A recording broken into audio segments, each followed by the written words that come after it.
લા હલાય કાઢ બધું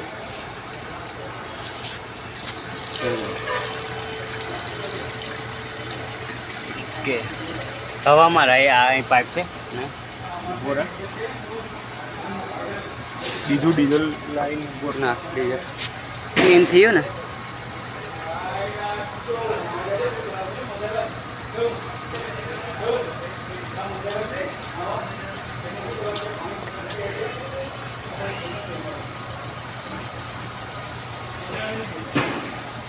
બસ લા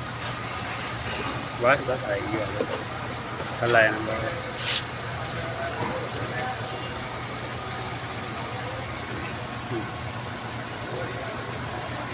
કર સીધું હવે છે ને આમ નમાઈને અહીં મૂકી દે પછી છે ને નીચે હવા મારી દે પછી નીકળશે એમાંથી હજુ અંદર ચાલો ઓકે થઈ ગયું ગાડી બતાવી દઉં એક ઓટો ગાડી